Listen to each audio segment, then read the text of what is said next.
तो हाँ भाई, सभी साथियों को नमस्कार, जय हिंद। क्या हालचाल है भाई आप सभी के। आई होप आप सभी ठीक होंगे और आपकी तैयारी अच्छी चल रही होगी। आज के इस वीडियो में अपन चर्चा करने वाले हैं राजस्थान की कला संस्कृति का एक मोस्ट इंपॉर्टेंट टॉपिक है राजस्थान की जनजातियां। और राजस्थान की जनजातियों से हर एग्जाम में एक ना एक प्रश्न है वो देखने को मिलता है। जैसे कि अपन ने 2025 में देखा, आरएसएसबी बोर्ड या अधीनस्थ बोर्ड दोनों का ही एक फेवरेट टॉपिक है राजस्थान की जनजातियां। एक ना एक प्रश्न यहाँ से जरूर देखने को मिलता है ना। तो इस क्लास में आपका क्या स्कोर रहेगा, आप स्कोर भी मेरे को कमेंट करके जरूर बताना। राजस्थान में सर्वाधिक प्रतिशत वाली अनुसूचित जनजाति है वो कौन सी है। राजस्थान में सबसे ज्यादा प्रतिशत वाली अनुसूचित जनजाति है वो कौन सी जनजाति है। भील, मीणा, गरासिया व डामोर। तो राजस्थान में जो सबसे ज्यादा प्रतिशत वाली जनजाति है वो है आपकी मीणा जनजाति, है ना। मीणा जनजाति की अगर अपन बात करते हैं,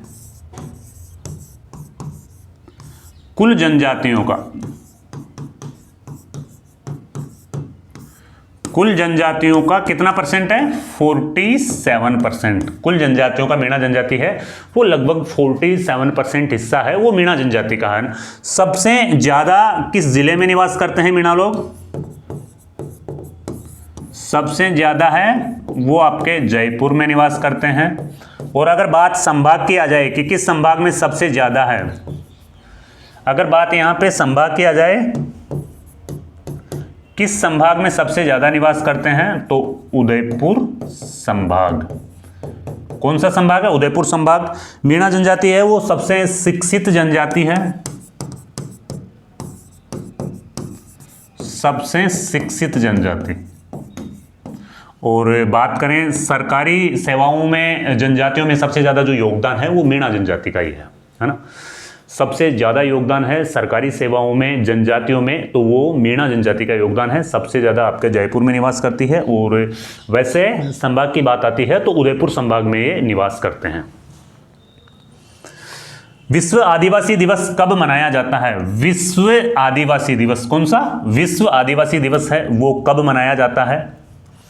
5 अगस्त, 7 अगस्त, 9 अगस्त व 12 अगस्त। क्यों मनाया जाता है सर विश्व आदिवासी दिवस। तो देखो, विश्व आदिवासी दिवस है ना, वो आदिवासी सामुदायिक की भाषा, परंपरा व संस्कृति क्यों मनाया जाता है। ये देखो, ये मनाया जाता है 9 अगस्त, है ना। आदिवासी सामुदायिक की भाषा, परंपरा व संस्कृति, भाषा, परंपरा व संस्कृति के संरक्षण के लिए है, इसे मनाया जाता है। 9 अगस्त को है वो विश्व आदिवासी दिवस मनाया गया, यानी मनाया जाता है। पहली बार विश्व आदिवासी दिवस कब मनाया गया। पहली बार विश्व आदिवासी दिवस है 9 अगस्त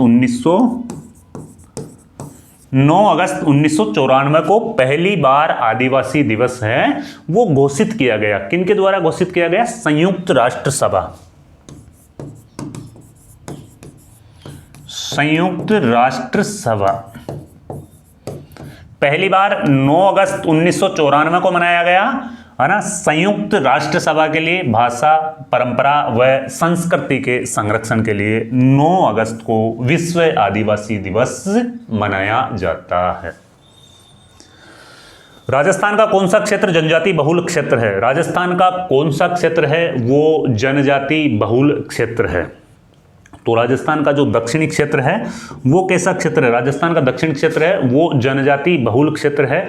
राजस्थान की कुल जनसंख्या का अगर अपन बात करते हैं, राजस्थान की कुल जनसंख्या का, राजस्थान की कुल जनसंख्या का कितना परसेंट है वो जनजातियां हैं, तो 13.48%, 13.48% जो हिस्सा है वो जनजातियों का है राजस्थान में, है ना। और ये जनजातियां हैं सबसे ज्यादा है वो दक्षिणी राजस्थान में निवास करती है। राजस्थान में निवास करने वाली अनुसूचित जनजाति का जनसंख्या प्रतिशत है, अनुसूचित जनजाति का जनसंख्या प्रतिशत अभी अपन ने देखा 13.50 है, वो इनका प्रतिशत है। और सबसे ज़्यादा जनजातियों में है वो मीणा जनजाति है। कौन सी जनजाति है सबसे ज़्यादा? सबसे ज़्यादा है वो, इसमें भी 47% है, वो मीणा जनजाति है ना। मीणा जनजाति है वो सर्वाधिक आपके जयपुर में निवास करती है। जनजाति कल्याण प्रकोष्ठ यानी कि ट्राइबल वेलफेयर सेल की स्थापना किस सन में की गई? ट्राइबल वेलफेयर सेल है, इसकी स्थापना किस सन में की गई? 1970, 2011, 1999 या 2005? किस सन में इसकी स्थापना की गई? देखो इसकी स्थापना है वो 2011 में की गई थी। और कहां पे की गई थी? राजभवन जयपुर, है ना। 2011 में राजभवन जयपुर में यानी कि जनजाति कल्याण प्रकोष्ठ ट्राइबल वेलफेयर सेल की स्थापना 2011 में की गई। परिवर्तित क्षेत्र विकास कार्यक्रम, परिवर्तित क्षेत्र विकास कार्यक्रम ये किससे संबंधित है? आदिवासी समुदाय से संबंधित है। और इसकी शुरुआत है वो कब की गई? इसकी शुरुआत है वो कब की गई? तो जो इसकी शुरुआत की जाती है वो की जाती है 1979 ईस्वी में। कब की गई इसकी शुरुआत? 1979 ईस्वी में इसकी शुरुआत की गई। और इनका जो प्रमुख कार्य है ना वो है जनजाति यानी कि जनजाति से जुड़े हुए जो लोग हैं, आदिवासी जनजाति के लोगों को प्रमुख रूप से उनके जो कार्य होते हैं, उनके जो उपज होती है, उनका विशेष लाभ दिलाना ही इनका परिवर्तित क्षेत्र विकास कार्यक्रम का उद्देश्य रहा है। सहरिया जनजाति में शिक्षा की अलख जगाने हेतु किस योजना को संचालित किया जा रहा है? सहरिया जनजाति में शिक्षा की अलख जगाने के लिए किस योजना को संचालित किया जा रहा है? सबसे पहले तो ये बताओ, जो सहरिया जनजाति है ना वो राजस्थान में कहाँ पे निवास करती है? तो राजस्थान के 12 जिले में, है ना। राजस्थान के 12 जिले में, राजस्थान के 12 जिले में 98% सहरिया है वो 12 जिले में निवास करते हैं। 12 जिले के भी शाहाबाद व कुशलगढ़, शाहाबाद व कुशलगढ़ 2 तहसीलें हैं जिसमें शाहाबाद व किशनगंज, शाहाबाद व किशनगंज है 2 तहसीलें हैं जहां पे 98% है वो सहरिया निवास करते हैं। शाहाबाद व किशनगंज, यहाँ पे 98% है वो सहरिया लोग निवास करते हैं। और भारत सरकार ने आदिम जनजाति समूह में इसको शामिल किया गया है। और ये जो योजना है ना ये है माँ बाड़ी योजना। कौन सी योजना चलाई जा रही है? माँ बाड़ी योजना है वो चलाई जा रही है। सहरिया जनजाति का कुंभ है वो कहाँ पे भरता है? सहरिया जनजाति का जो कुंभ है वो भरता है आपके केलवाड़ा। कहाँ पे भरता है? केलवाड़ा। और ये केलवाड़ा भी आपके 12 में पड़ता है ना। सहरिया जनजाति का जो कुंभ भरता है वो केलवाड़ा में भरता है और केलवाड़ा है आपके 12 में है। ये आपका जो केलवाड़ा है ना वो सीताबाड़ी वाला मेला ही है। कौन सा मेला है ये है सीताबाड़ी मेला, है ना। सीताबाड़ी वाला मेला ही है, केलवाड़ा 12 में भरता है। नेक्स्ट प्रश्न है राजस्थान अनुसूचित जाति, राजस्थान अनुसूचित जाति का गठन किया गया। अनुसूचित जाति जनजाति आयोग, राजस्थान अनुसूचित जाति जनजाति आयोग का गठन है वो कब किया गया? 2 मार्च 2001, 25 मार्च 2001, 19 मार्च 2001 व 31 मार्च 2001। अनुसूचित जाति जनजाति आयोग क्या है? ये अनुसूचित जाति जनजाति आयोग का गठन है वो कब किया गया? तो यह है 19 मार्च 2001 को है इसका गठन किया गया था। कब किया गया था? 19 मार्च 2001 को अनुसूचित जाति जनजाति आयोग का गठन किया गया था। वर्तमान में 2011 में, सन 2011 में है वो क्या हुआ? अगर अपन बात करते हैं सन 2011 में अनुसूचित जाति आयोग अलग हो गया, अनुसूचित जनजाति आयोग अलग हो गया, है ना। सन 2011 में ये अनुसूचित जाति अलग हो गया, अनुसूचित जनजाति अलग हो गया, है ना। जाति व जनजाति, अनुसूचित जाति व जनजाति आयोग दो अलग अलग हो गए, है ना। और इनका जो कार्य है ना वो जनजाति के हितों का संरक्षण करना ही इनका प्रमुख कार्य है ना, जनजाति के हितों का संरक्षण करना, जनजाति के हितों का संरक्षण करना, इनका जो प्रमुख कार्य है वो जनजाति के हितों का संरक्षण करना। माणिक्यलाल वर्मा आदिम जाति शोध एवं प्रशिक्षण संस्थान स्थित है। माणिक्यलाल वर्मा आदिम जाति शोध एवं प्रशिक्षण संस्थान है, वो कहाँ पे स्थित है? माणिक्यलाल वर्मा आदिम जाति शोध एवं प्रशिक्षण जो संस्थान है वो आपके उदयपुर में स्थित है। कहाँ पे स्थित है? उदयपुर जिला में स्थित है। माणिक्यलाल वर्मा आदिम जाति शोध एवं प्रशिक्षण संस्थान उदयपुर में स्थित है। इसकी स्थापना है 2 जनवरी 1964 को की गई। स्थापना कब की गई? 2 जनवरी 1964। इसकी स्थापना जो की गई थी वो की गई थी 2 जनवरी 1964 की स्थापना की गई थी। इनका जो प्रमुख कार्य है वो जनजाति की आर्थिक, इनका जो प्रमुख कार्य है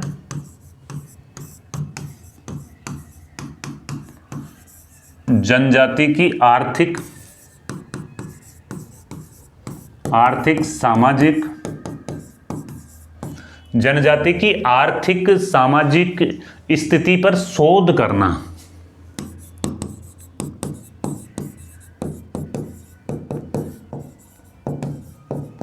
जनजाति की जो सामाजिक व आर्थिक स्थिति है उसके ऊपर शोध करना ही इसका प्रमुख कार्य है ना। अगर अपन बात करते हैं माणिक्यलाल वर्मा की, अगर अपन बात करते हैं तो माणिक्यलाल वर्मा को क्यों जाना जाता है भाई? माणिक्यलाल वर्मा को है वो क्यों जाना जाता है? देखो, माणिक्यलाल वर्मा का जो जन्म होता है वो होता आपके 1897 ईस्वी में, है ना। 1897 ईस्वी में बिजोलिया भीलवाड़ा में इनका जन्म होता है। 1897 बिजोलिया भीलवाड़ा, 1897 में इनका जन्म होता है। और ये बिजोलिया किसान आंदोलन से भी ये जुड़े रहे, है ना। बिजोलिया किसान आंदोलन में इनकी महत्वपूर्ण भूमिका रही। इन्होंने पंछीड़ा गीत गाया था। कौन सा गीत गाया था इन्होंने? पंछीड़ा गीत इन्होंने गाया था। और 24 अप्रैल 1938 को मेवाड़ प्रजामंडल की स्थापना भी इनके द्वारा की गई। मेवाड़ प्रजामंडल की स्थापना किनके द्वारा की गई? माणिक्यलाल वर्मा के द्वारा मेवाड़ प्रजामंडल की स्थापना की गई। मेवाड़ का वर्तमान शासक, इनके द्वारा एक पुस्तक लिखी गई थी। कौन सी पुस्तक थी? मेवाड़ का वर्तमान शासक पुस्तक इनके द्वारा लिखी गई थी। और सन 1965 में सॉरी, माणिक्यलाल वर्मा को सन 1965 में पद्म भूषण पुरस्कार दिया गया। कौन सा पुरस्कार दिया गया? पद्म भूषण पुरस्कार मिला था। 1965 ईस्वी में इनको पद्म भूषण पुरस्कार है वो दिया गया था। राजस्थान के किस जिले में गरासिया जनजाति निवास करती है? राजस्थान के किस जिले में गरासिया जनजाति है वो निवास करती है?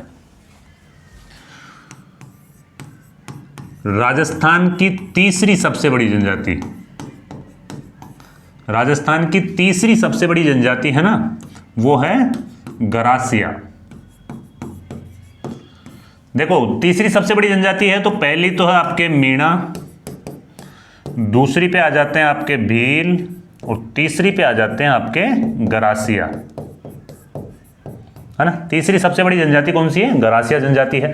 और ये किस जिले में निवास करती है? राजस्थान की तीसरी सबसे बड़ी जनजाति है गरासिया, किस जिले में निवास करती है? तो ये आपके राजस्थान के सिरोही जिले में निवास करती है। कहाँ पे निवास करती है? सिरोही जिले में निवास करती है। और इनका जो मूल प्रदेश है ना वो आबू रोड है।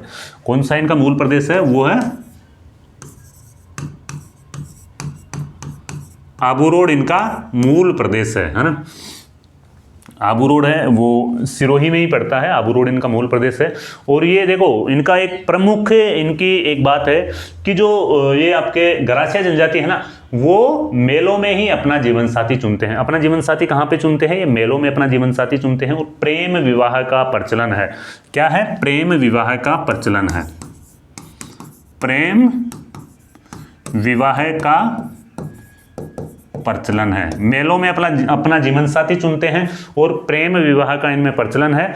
और ये देखो, मृत्यु के 12वें दिन अंतिम संस्कार करते हैं। क्या है इनकी एक विशेषता और है कि मृत्यु के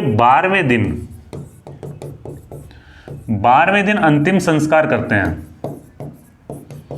अंतिम संस्कार करते हैं। मृत्यु के 12वें दिन है वो गरासिया लोग अंतिम संस्कार करते हैं। इनकी पवित्र झील है वो नक्की झील है जो सिरोही में है। इनकी गरासिया जनजाति की जो पवित्र झील है ना वो नक्की झील है। वहाँ पे अपने पूर्वजों की अस्थियों का ये विसर्जन करते हैं। इनका मूल निवास स्थान है आबू रोड है ना। और इनमें जो कुंवारी कन्याएं होती है ना, गरासिया जनजाति की जो कुंवारी कन्याएं होती है वो तो पहनती है लाख की चूड़ियाँ, और जो विवाहित स्त्रियां होती है वो विवाहित स्त्रियां यहाँ पे पहनती है हाथी दांत की चूड़ियाँ।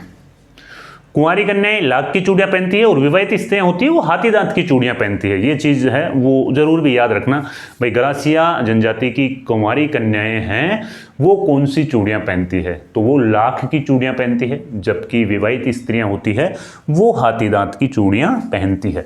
डामोर जनजाति प्रमुख रूप से राजस्थान के किस जिले में निवास करती है? डामोर जनजाति है वो राजस्थान के किस जिले में निवास करती है? डैसे डामोर और डैसे डूंगरपुर। आप इसे ऐसे भी याद रख सकते हो कि डैसे डामोर और डैसे डूंगरपुर, है ना। डामोर जनजाति है वो सबसे ज़्यादा डूंगरपुर में निवास करती है। मूल रूप से ये कहाँ के निवासी है? डामोर है वो मूल रूप से गुजरात के निवासी है। मूल रूप से कहाँ के निवासी है डामोर जनजाति? मूल रूप से गुजरात के निवासी है। और इनके गांव का जो मुखिया होता है ना वो मुखी कहलाता है। गांव का मुखिया, गांव का मुखिया है वो मुखी कहलाता है। डामोर जनजाति में गांव का मुखिया है वो मुखी कहलाता है। मुख्य रूप से गुजरात के ये निवासी हैं, है ना। और इनका जो प्रमुख मेला है ना वो भी एक गुजरात के पंचमहल में बढ़ता है। डामोर जनजाति का जो प्रमुख मेला बढ़ता है वो पंचमहल गुजरात में बढ़ता है। छेला बाऊजी का मेला। कौन सा मेला है? छेला बाऊजी का मेला। छेला बाऊजी का मेला ये कहां पे बढ़ता है? ये पंचमहल। और पंचमहल कहां पे है? पंचमहल है वो गुजरात में है। छेला बाऊजी का मेला है वो किस जनजाति से संबंधित है? डामोर जनजाति से संबंधित है, ऐसा भी पूछा जा सकता है। या छेला बाऊजी का मेला कहां पे बढ़ता है? तो ये पंचमहल गुजरात में बढ़ता है ना। डामोर जनजाति से संबंधित है। ग्यारस का रेवाड़ी मेला भी इनका एक प्रसिद्ध है ना, जो आपके डूंगरपुर में बढ़ता है। रेवाड़ी मेला, रेवाड़ी मेला ये कौन सा मेला है? रेवाड़ी मेला ग्यारस का रेवाड़ी मेला है, ये डूंगरपुर में बढ़ता है। ये भी आपके डामोर जनजाति से संबंधित है। कथोड़ी जनजाति का मूल निवास स्थान है वो कौन सा है? कथोड़ी जनजाति मूल रूप से कहाँ की निवासी है? तो प्रश्न नंबर 13 का जो राइट आंसर होगा वो क्या होगा बताओ? कोटा, बूंदी, उदयपुर व बांसवाड़ा। तो कथोड़ी जनजाति है वो मूल रूप से उदयपुर में निवास करती है। कहाँ पे निवास करती है मूल रूप से कथोड़ी जनजाति? उदयपुर में निवास करती है।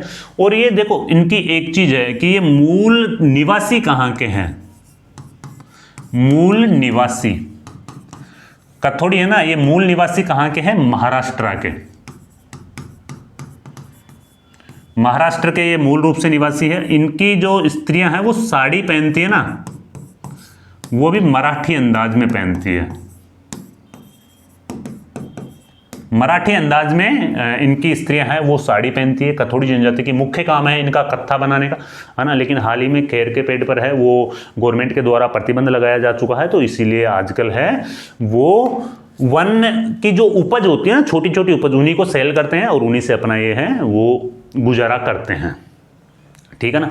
समाज का मुखिया नायक कहलाता है। इनमें जो समाज का मुखिया होता है, समाज का मुखिया, समाज का मुखिया है वो नायक कहलाता है। इनमें जो समाज का मुखिया होता है वो नायक कहलाता है। मूल रूप से महाराष्ट्र साड़ियाँ, जो साड़ी पहनती हैं इनकी स्त्रियां वो मराठी अंदाज में साड़ी पहनती है। और एक चीज और है, इस साड़ी को क्या कहा जाता है भाई? इसको फड़का कहा जाता है ना। ये जो बंदर का मांस है ना वो इनको लोकप्रिय है। बंदर मांस ये खाते हैं, बंदर का मांस है वो इनके लिए लोकप्रिय है। इनकी फेवरेट चीज़ होती है बंदर मांस, है ना। और होली और मावलिया नृत्य, है ना, ये चीज़ भी इनके लिए पूछते हैं, है ना। ये चीज़ इनके लिए पूछते हैं। क्या पूछते हैं इनके लिए सर? ये देखो 2 स्टार वाली चीज़ है कि होली नृत्य, होली नृत्य है वो किससे संबंधित है? होली नृत्य है वो कथोड़ी जनजाति से संबंधित है। होली व मावलिया, होली व मावलिया नृत्य है वो किससे संबंधित है? होली व मावलिया नृत्य है वो आपके कथोड़ी जनजाति से संबंधित है। राजस्थान के किस संभाग में कंजर जाति बहुलता से पाई जाती है? तो राजस्थान के हाड़ौती संभाग में है वो कंजर जाति है बहुलता से पाई जाती है। कौन से संभाग में है? हाड़ौती संभाग में बहुलता से पाई जाती है। कुल देवी है, कुल देवी है कंजर जाति की, जो कुल देवी है वो है चौथ माता। कंजर जाति की कुल देवी है वो इनकी चौथ माता है। ये अपने घरों के पीछे वाले दरवाजे पे गेट नहीं लगाते हैं। कंजर जाति के लोग हैं अपने घरों के दरवाजे के पीछे वाले उस पे गेट नहीं लगाते हैं और इनका जो कार्य होता है वो चोरी करना वगैरह ऐसा इनका कार्य रहता है। और इनकी आराध्या देवी है वो है, जो इनकी आराध्या देवी है ना, आराध्या देवी है वो है रक्तदंती माता। कौन सी माता? रक्तदंती माता है। ये आपके हैं बूंदी में पड़ती है, सथुर गांव में पड़ती है बूंदी में। इनकी आराध्या देवी माता है रक्तदंती माता। मीणा जनजाति कुल कितने खाफों में बटी हुई है? मीणा जनजाति है वो 24 खाफों में बटी हुई है। 24 खाफों में मीणा जनजाति है वो बटी हुई है। और मीणा जनजाति में है ना 2500 गोत्र हैं। 2500 तो गोत्र है और 24 खापों में है वो मीणा जनजाति है बटी हुई है भाई, है ना। राजस्थान की सबसे बड़ी जनजाति, राजस्थान की सबसे शिक्षित जनजाति भी ये है। मीणा जनजाति में 2 उपजातियां भी है ना। देखो 2 उपजातियां हैं। पहली तो है जमींदार, जमींदार मीणा, और दूसरे होते हैं वो होते हैं चौकीदार मीणा। चौकीदार मीणा ना, जमींदार मीणा व चौकीदार मीणा है। ये इनमें 2 उपजातियां हैं, 24 खाफे हैं और 2500 इनमें गोत्र होते हैं मीणा जनजाति में। मीणा जनजाति के गुरु माने जाते हैं। मीणा जनजाति के गुरु कौन थे भाई? मीणा जनजाति के जो गुरु थे वो ऋषि मगन सागर। कौन थे मीणा जनजाति के गुरु? मीणा जनजाति के गुरु थे ऋषि मगन सागर। मीणा जनजाति के गुरु थे ऋषि मगन सागर ने मीणा पुराण, क्या लिखी इसने? मीणा पुराण के जो मीणा पुराण ग्रंथ है वो ऋषि मगन सागर के द्वारा लिखा गया था, है ना। और ऐसा माना जाता है कि मीणा जनजाति की जो उत्पत्ति है वो मछली या भगवान मत्स्य अवतार से इनकी उत्पत्ति मानी जाती है। मछली या मत्स्य अवतार से इनकी उत्पत्ति है वो मानी जाती है ना। और नेक्स्ट प्रश्न है अपना, राजस्थान में पड़िहार मीणा सर्वाधिक किन जिलों में निवास करते हैं? राजस्थान में जो पड़िहार मीणा है वो सर्वाधिक किन जिलों में निवास करते हैं? पड़िहार मीणा है वो सर्वाधिक किन जिलों में निवास करते हैं? टोंक भीलवाड़ा, अजमेर जयपुर, उदयपुर बांसवाड़ा, सिरोही व प्रतापगढ़। कौन से जिलों में निवास करते हैं भाई? इसमें एक जगह अपन ने गलती कर दी शायद, यहाँ पे है ना वो 2500 नहीं है, यहाँ पे है 5200 गोत्र है। मीणा जनजाति में जो टोटल गोत्र माने जाते हैं ना, ऋषि यानी कि मुनि मगन सागर की मीणा पुराण के अनुसार है ना, वो कितने गोत्र माने जाते हैं? इसमें 5200 गोत्र है वो माने जाते हैं मीणा जनजाति में। राजस्थान में पड़िहार मीणा है वो सर्वाधिक टोंक व भीलवाड़ा में निवास करते हैं। पड़िहार नाम इनका क्यों पड़ा? इनका पड़िहार नाम इसलिए पड़ा कि ये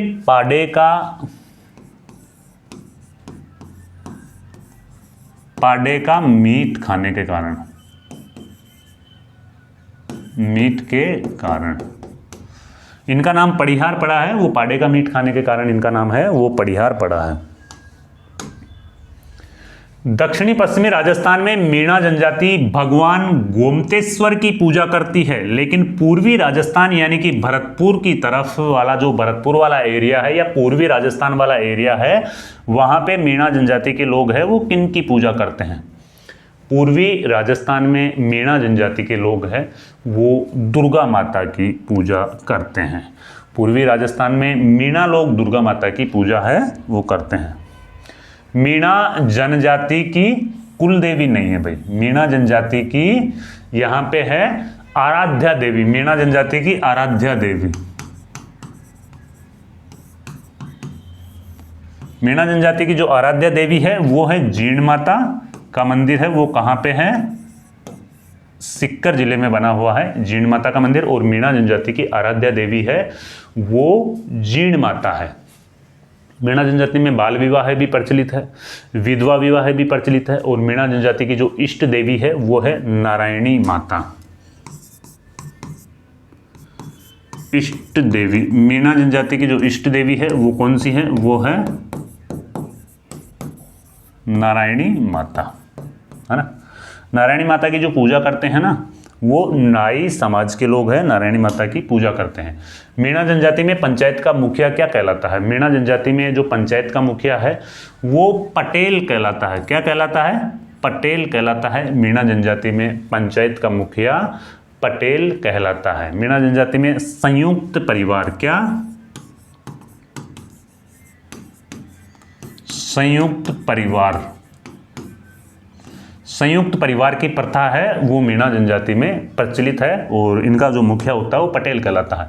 मीणा जनजाति में ओटा सोटा क्या है? देखो मीणा जनजाति में जो ओटा सोटा है ना वो एक विवाह का प्रकार है। ओटा सोटा सर क्या होता है? देखो ओटा सोटा ये होता है कि जिस घर में वधू यानी जिस घर में लड़की दी जा रही है उसी घर से लड़की लेना, इसे ओटा सोटा कहते हैं। अर्थात लड़की के बदले लड़की लेना, है ना, ये ओटा सोटा कहलाता है ना। और ये मीणा जनजाति में भी प्रचलित है, ठीक है ना। बाल विवाह भी मीणा जनजाति में है, वो प्रचलित है भाई। संयुक्त परिवार की प्रथा भी है और विशेष महत्व है वो जवाई को देते हैं। मीणा जनजाति में जो लोग हैं वो विशेष महत्व है वो किसको देते हैं? विशेष महत्व है अपने जवाई जी को विशेष महत्व देते हैं। छेड़ा फाड़ना प्रथा किस जनजाति में प्रचलित है? छेड़ा फाड़ना प्रथा है वो मीणा जनजाति में प्रचलित है। छेड़ा फाड़ना का मतलब होता है तलाक, तलाक से संबंधित है। छेड़ा फाड़ना है वो किससे संबंधित है? ये तलाक से संबंधित है, जिसमें पुरुष अपने दुपट्टे का या अपने रुमाल का एक कोना है वो फाड़ करके महिला के हाथ में दे देता है और इस प्रथा को तलाक है वो मान लिया जाता है। हाँ कि भाई अब है वो डिवोर्स है वो हो गया है। तो ये छेड़ा फाड़ना एक दुपट्टा या एक रुमाल का एक कोना फाड़ करके महिला के हाथ में दे देते हैं, उसे ही छेड़ा फाड़ना कहा जाता है। और ये मीणा जनजाति में प्रचलित है और ये तलाक का प्रकार है। मोरनी मांडना का संबंध किस जनजाति से है? मोरनी मांडना का संबंध है वो किस जनजाति से है? मोरनी मांडना है वो मीणा जनजाति से संबंधित है। मीणा जनजाति के लोग क्या करते हैं? दीवारों पर घर की जो दीवारें होती हैं दीवारों पर मांडना मानते हैं। जो मोरनी होती है ना उसके मांडने मांडते हैं और उसे ही मोरनी मांडना कहा जाता है। दीवारों पर जो मांडने होते हैं उसका संबंध मीणा जनजाति से है और वो मांडना होता है, ठीक है ना। झगड़ा राशि कब वसूली जाती है? झगड़ा राशि है वो कब वसूली जाती है? भाई जब औरत को भगा करके ले जाता है कोई, यानी कि पुराने पति को छोड़कर नए पति के पास में अगर कोई औरत जा रही है तो उस टाइम पे झगड़ा राशि वसूली जाएगी। और ये राशि इसलिए दी जाती है कि ताकि झगड़ा नहीं हो। नया पति पुराने पति को राशि देगा। कौन देगा राशि? नया पति है वो पुराने पति को राशि देगा, है ना। और इसमें पंचायत के लोग इकट्ठे होते हैं, है ना, समाज के लोग इकट्ठे होते हैं और फिर ये राशि को वसूली जाती है। जो नया पति होता है वो राशि देता है पुराने पति को। निम्न में से मीणाओं का प्रयागराज कहलाता है। मीणाओं का प्रयागराज कहलाता है। तो मीणाओं का प्रयागराज है वो रामेश्वर घाट सवाई माधोपुर है। कौन सी जगह है? रामेश्वर घाट सवाई माधोपुर मीणाओं का प्रयागराज है। चंबल, बनास व सीप कौन कौन सी नदियां हैं यहाँ पे? चंबल, बनास व सीप तीन नदियों का संगम है यहाँ पे। चंबल, बनास व सीप तीन नदियों का संगम है रामेश्वर घाट में। है ना, और ये मीणाओं का प्रयागराज कहलाता है। वास्तविक प्रयागराज कहाँ पे? उत्तर प्रदेश के प्रयागराज जिले में है, जहाँ पे कौन कौन सी नदियों का संगम है? जहाँ पे गंगा यमुना व सरस्वती का संगम है। जो प्रयागराज है, प्रयागराज में गंगा यमुना व सरस्वती का संगम है, जबकि मीणाओं के प्रयागराज में चंबल, बनास व सीप नदी का संगम यहाँ पे है। ठीक है, तो भाई अपन ने इस वीडियो में 25 प्रश्न करे हैं। प्रश्नों का लेवल अच्छा था। आपका क्या स्कोर रहा आप कमेंट करके ज़रूर बताइएगा। मिलते हैं फिर कोई नए टॉपिक में नई जानकारी के साथ में। जब तक के लिए जय हिंद, जय भारत।